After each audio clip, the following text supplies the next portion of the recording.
നിങ്ങൾക്ക് വളരെ കുറച്ച് കൂട്ടുകാരെ ഉള്ളൂ എന്ന് എപ്പോഴെങ്കിലും തോന്നിയിട്ടുണ്ടോ? അല്ലെങ്കിൽ എന്തുകൊണ്ട് എനിക്കൊരു നല്ല ഫ്രണ്ട്ഷിപ്പ് പോലും ഇല്ലാത്തതെന്ന് ചിന്തിച്ചിട്ടുണ്ടോ? ശരി, നമുക്കിതിനെക്കുറിച്ചൊന്ന് സംസാരിക്കാം. ചിലപ്പോൾ നിങ്ങളിൽ പലർക്കും ഇത് നല്ല പരിചയമുള്ളൊരു ഫീലിംഗ് ആയിരിക്കും, അല്ലേ? നമ്മൾ ചുറ്റും നോക്കുമ്പോൾ വലിയ ഫ്രണ്ട്സ് ഗ്യാങ് ഒക്കെ ഉള്ള ആളുകളെ കാണും. അപ്പോൾ തോന്നും, എന്താ എനിക്ക് മാത്രം ഇങ്ങനെ? പക്ഷേ കേട്ടോളൂ, ഇതിൽ വിഷമിക്കാനൊന്നുമില്ല. സൈക്കോളജി പറയുന്നത് എന്താണെന്നറിയോ? ഇത് നിങ്ങളുടെ ഒരു തോൽവിയോ കുറവോ അല്ല, മറിച്ച് നിങ്ങളുടെ ഉയർന്ന ബുദ്ധിയുടെ ഒരു ലക്ഷണമാണ്. അതെ, നിങ്ങൾ കേട്ടത് ശരി തന്നെയാണ്. പലപ്പോഴും സമൂഹം ഇത് തെറ്റിദ്ധരിക്കാറുണ്ട്. ചിലപ്പോൾ നിങ്ങളെ ഒരു ജാടക്കാരനായിട്ടോ അഹങ്കാരിയായിട്ടോ ഒക്കെ കണ്ടെന്നിരിക്കും. പക്ഷേ ഇതിനു പിന്നിൽ ചില സൈക്കോളജിക്കൽ കാരണങ്ങളുണ്ട്. അപ്പോൾ ഇതിനർത്ഥം നിങ്ങൾക്കൊരു ആൻറ്റി സോഷ്യൽ ആളായതുകൊണ്ടോ മറ്റുള്ളവരെ വെറുക്കുന്നതുകൊണ്ടോ ഒന്നുമല്ല. പകരം നിങ്ങളുടെ മനസ്സ് ചിട്ടപ്പെടുത്തിയിരിക്കുന്നത് അല്ലെങ്കിൽ വയറ് ചെയ്തിരിക്കുന്നത് തന്നെ അങ്ങനെയാണ്. ശരി, എന്തൊക്കെയാണ് ആ കാരണങ്ങൾ എന്ന് നമുക്ക് നോക്കാം. ആദ്യത്തെ കാര്യം നിങ്ങളുടെ മനസ്സിന്റെ ഉയർന്ന സ്റ്റാൻഡേർഡ്സ് ആണ്.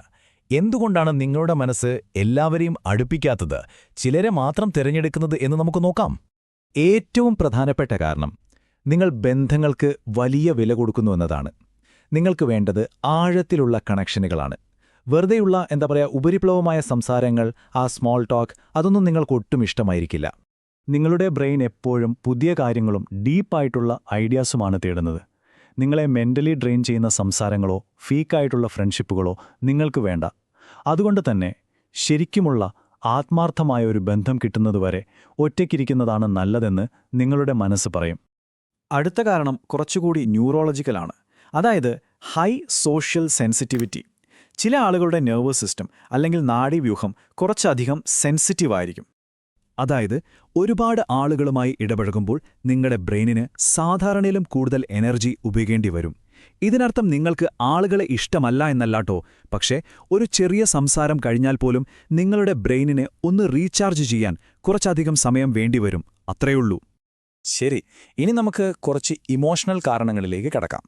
ഇത് നിങ്ങളുടെ സെൽഫ് റിലയൻസ്, അതായത് സ്വയം പര്യാപ്തതയുടെ ശക്തിയെപ്പറ്റിയാണ്.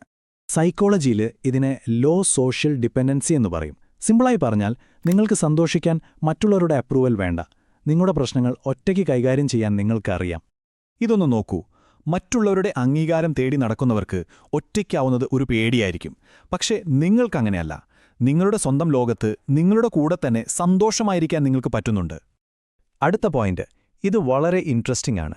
നിങ്ങൾക്ക് വളരെ ഡീപ്പായിട്ടുള്ള ഒരു ഇന്നർ വേൾഡ് ഉണ്ട്. അതായത് നിങ്ങളുടെ ചിന്തകൾക്കിടയിൽ തന്നെ നിങ്ങൾക്ക് വലിയൊരു ലോകമുണ്ട്. നിങ്ങളുടെ ചിന്തകളും ഫീലിംഗ്സും ഒക്കെ വളരെ കോംപ്ലക്സ് ആണ്. അതുകൊണ്ട് തന്നെ ഈ സാധാരണ സംസാരങ്ങളൊക്കെ നടക്കുന്നൊരു സ്ഥലത്തിരിക്കുമ്പോൾ നിങ്ങൾക്കൊരു പൊരുത്തക്കേട് ഫീൽ ചെയ്യും.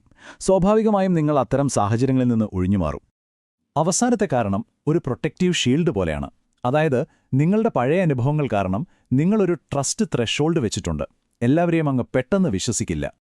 പണ്ട് കിട്ടിയ ചതിയോ മോശം അനുഭവങ്ങളോ ഒക്കെ കാരണം നിങ്ങളുടെ ബ്രെയിൻ എപ്പോഴും നിങ്ങളെ പ്രൊട്ടക്റ്റ് ചെയ്യാൻ ശ്രമിച്ചുകൊണ്ടിരിക്കും. ഒരിക്കൽ വിശ്വാസം പോയാൽ പിന്നെ ബ്രെയിൻ ഭയങ്കര കെയർഫുള്ളാവും. അപ്പോൾ നിങ്ങൾക്ക് ഫ്രണ്ട്സിനെ ഉണ്ടാക്കാൻ പറ്റാത്തതുകൊണ്ടല്ല, മറിച്ച് ആരെ ജീവിതത്തിലേക്ക് അടുപ്പിക്കണമെന്ന് നിങ്ങൾ ഒരുപാട് ആലോചിച്ച് തീരുമാനിക്കുന്നതുകൊണ്ടാണ്. അപ്പോൾ ഇതെല്ലാം കേട്ടിട്ട് എന്താ മനസ്സിലാവുന്നത്? നിങ്ങളുടെ ഈ ഏകാന്തത അതൊരു കുറവല്ല, അതൊരു ശക്തിയാണ്. അതുകൊണ്ട് എനിക്ക് കൂട്ടുകാർ കുറവാണല്ലോ എന്ന് കരുതി നിങ്ങൾക്കെന്തോ പ്രശ്നമുണ്ടെന്ന് ഒരിക്കലും വിചാരിക്കരുത്. ഇത് നിങ്ങളുടെ തോൽവിയല്ല. നിങ്ങളുടെ മനസ്സ് കുറച്ചുകൂടി ആഴത്തിൽ ചിന്തിക്കുന്നതുകൊണ്ടും നിങ്ങളുടെ സ്റ്റാൻഡേർഡ്സ് ഹൈ ആയതുകൊണ്ടും മാത്രമാണ് ഇത് സംഭവിക്കുന്നത്. ഈ ഒരു കാര്യം എപ്പോഴും ഓർക്കുക. ഏറ്റവും ശക്തമായ മനസ്സുകൾക്ക് ചിലപ്പോൾ കുറച്ചു കാലം ഒറ്റയ്ക്ക് നടക്കേണ്ടി വരും. അത് അവരുടെ യാത്രയുടെ ഒരു ഭാഗം മാത്രമാണ്. ഇന്നത്തെ ഈ സംസാരം നിങ്ങൾക്ക് പുതിയ ചില ചിന്തകൾ തന്നിട്ടുണ്ടാകും എന്ന് വിശ്വസിക്കുന്നു. പോകുന്നതിനു മുൻപ് ഒരു ചോദ്യം.